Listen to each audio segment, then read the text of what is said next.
Eh bien, écoute, je suis ravi de participer à cette première édition de cette conférence sur l'omnicanalité. Et donc, j'espère qu'on pourra un jour se retrouver tous, les 100, plus de 100 personnes qui sont dans cette conférence en physique. Comme ça aura fait une vraie conférence omnicanal. Et donc, moi, ce matin, ce dont je vais vous parler, c'est comment le local est en fait la clé de voûte de la stratégie omnicanal. Alors, avant de vous parler de ça, je vais vous parler de physique. Je vais vous parler de physique et je vais vous parler d'une loi qui s'appelle la loi des gaz parfaits.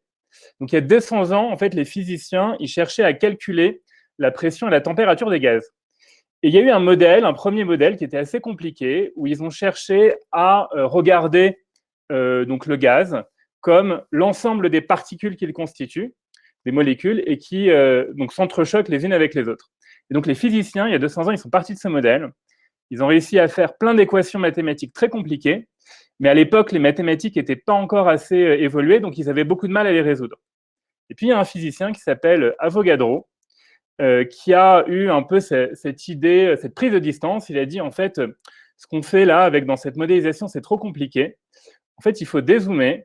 On va considérer le gaz dans le volume qu'il le contient, avec un volume constant. On va moyenniser le comportement de toutes ces particules, et on va voir ce à quoi on arrive. Et en fait, grâce à ça, il avait véritablement simplifié le problème, et donc il en a déduit une formule qui s'appelle la loi des gaz parfaits, et qui relie la pression et la température. Donc c'est la formule qui est assez simple, que vous voyez là, et qui explique notamment quand on va en montagne, donc la pression atmosphérique diminue, et donc la température diminue. Alors pourquoi je vous parle de ça ? Parce qu'en fait, ça me semblait une excellente analogie par rapport aux enjeux que rencontre notre industrie en ce moment. Donc évidemment, le Graal de la communication et de la publicité, c'est de pouvoir cibler les campagnes publicitaires spécifiquement pour chacun des consommateurs. Seulement, comme on le sait tous, on a de nouvelles contraintes techniques qui sont particulièrement complexes. Donc c'est la disparition du cookie, c'est RGPD, qui limite le nombre de données qu'on peut collecter, c'est la disparition de l'advertising ID sur iPhone, etc., etc. Et donc, en fait, les données sur les consommateurs vont un peu se réduire comme peau de chagrin pour faire du ciblage publicitaire. Donc ça me semblait une analogie intéressante, puisque 200 ans plus tard, Avogadro va là encore nous sauver de ces nouvelles contraintes. Et donc, en fait, les consommateurs, c'est un peu comme les particules dans le gaz d'Avogadro. Donc, avec l'ensemble des contraintes techniques, ça devient très, très compliqué de pouvoir donc en faire quelque chose. Et donc, comme dans Avogadro, on va prendre un peu de distance, on va dézoomer, et on va essayer de trouver en fait la maille qui va correspondre, qui va moyenniser le comportement de ces consommateurs et qui va nous permettre d'optimiser les campagnes publicitaires. Et bien, il se trouve que expérimentalement, cette bonne maille, ce bon référentiel, c'est le magasin. Et des campagnes qui sont optimisées au local, autour du magasin, en fait, elles augmentent les ventes omnicanales. Alors, bien entendu, quand on a, ça n'empêche pas d'injecter toute la donnée consommateur dès qu'on l'a, mais donc il y aura un problème de masse critique. Le local permet d'adresser ce problème-là. Alors, qu'est-ce que j'entends par une publicité qui est optimisée au local ? Donc, une publicité qui est optimisée localement pour chaque magasin, c'est quoi ? Donc, c'est un contenu publicitaire qui est adapté, qui met en valeur l'aspect local, les produits pertinents sur la zone. Et c'est d'autres fonctionnalités. Donc, on a développé chez Armis, je vous en donne quelques-unes ici. L'une qu'on a appelée GeoCircling, qui permet un ciblage local précis à l'iris sur toutes les plateformes, donc malgré les contraintes techniques des plateformes. Et c'est aussi une gestion qui est locale des campagnes pour chacun des magasins. Et donc, on a appelé ça donc une campagne de publicité multilocale. Et donc, ça, je vous donne quelques éléments qui permettent d'optimiser la campagne au magasin. Enfin, il y en a beaucoup d'autres, on en a développé d'autres. Mais quand on met ces éléments bout à bout, eh ben, on se rend compte qu'on a une véritable performance, et notamment des retours sur l'investissement publicitaire qui sont supérieurs à 10. Donc, des 1 euro investi via ces dispositifs optimisés au local permet de générer 10 euros de chiffre d'affaires en omnicanal, donc online et offline dans les magasins. Alors, au-delà de l'analogie avec la physique et Avogadro, en fait, pourquoi ça marche ? Tout simplement parce que le consommateur omnicanal, il pense avant tout magasin dans son comportement e-commerce. Le consommateur omnicanal, hein, c'est nous. Quand on va acheter quelque chose et qu'on veut utiliser le click and collect, on se dit pas tiens, je vais acheter en click and collect à la Fnac. On se dit je vais acheter un produit à la Fnac Montparnasse parce que c'est celle à côté de laquelle j'habite et je vais l'utiliser en l'acheter en click and collect. De la même façon, on se dit pas tiens, je vais faire mes courses sur le Drive dans l'absolu. On se dit je vais faire mes courses sur le Drive du Leclerc de Saint-Amand-les-Eaux parce que c'est celui où j'habite et où je fais mes courses. Donc, le consommateur, il pense avant tout omnicanal, il pense avant tout magasin. Alors, du coup, en fait, pour booster sa stratégie omnicanal, vous allez voir, c'est pas très compliqué. Il suffit de changer quelques lettres. En fait, il faut déployer une communication omni-locale. Je vais vous donner un autre exemple concret. Donc, un exemple, en effet, qu'on connaît bien. Et c'est marrant, on va retomber sur les chiffres de Romain.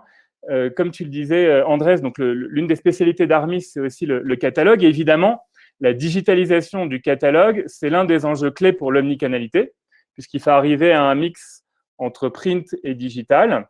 Et le catalogue, c'est l'opération commerciale. Donc, c'est le temps fort du magasin. C'est là où il y a des super offres, des super produits. Et donc, on a vu d'expérience deux méthodes qui voulaient digitaliser le catalogue. Donc, certaines, c'était de baisser le catalogue de façon uniforme sur tous les magasins, compensé par une campagne nationale géolocalisée.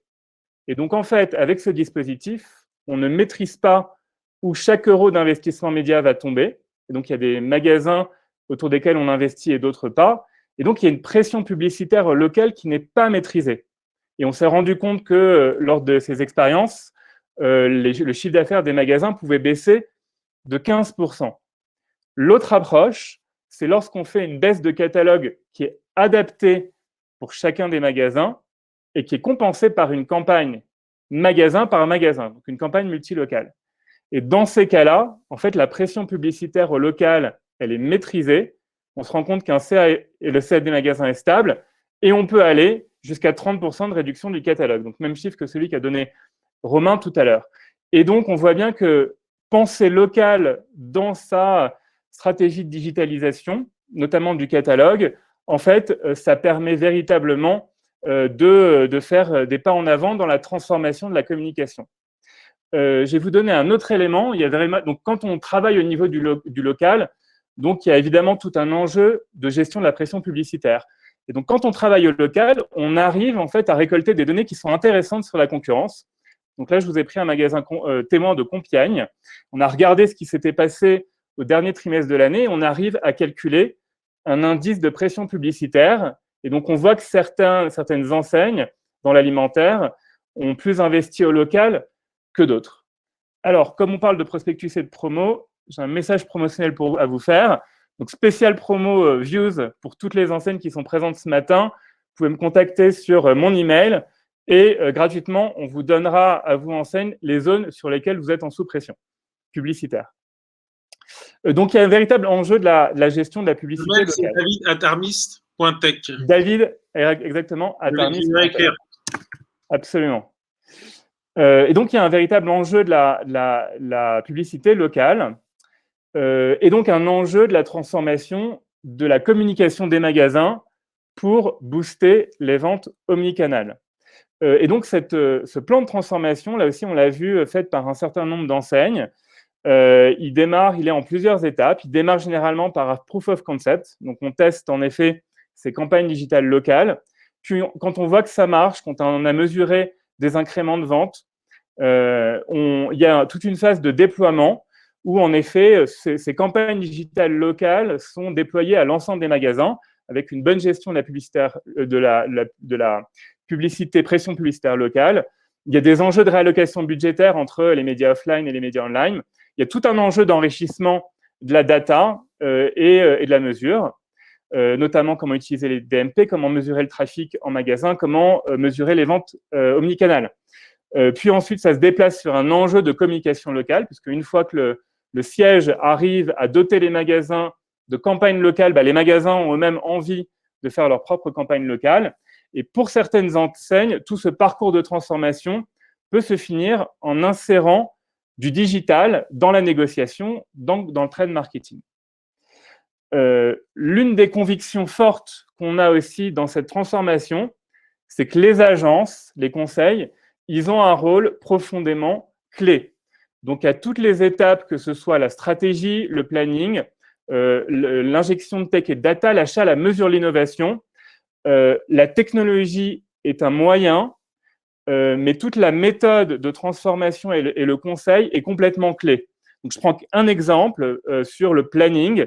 Donc, évidemment, il y a tout un enjeu de complémentarité entre les campagnes locales et nationales, de réallocation entre le offline et le online. Et en ça, les conseils ont des méthodologies, ont un rôle clé pour amener cette transformation. Bien évidemment, dans la stratégie, la phase d'avant, il y a un rôle clé pour piloter cette transformation. Dans la tech et la data, l'injection d'intelligence géomarketing, etc. Dans la mesure, évidemment, la consolidation, la mise en place, justement, de ces mesures et la consolidation des learnings locaux à l'échelle nationale.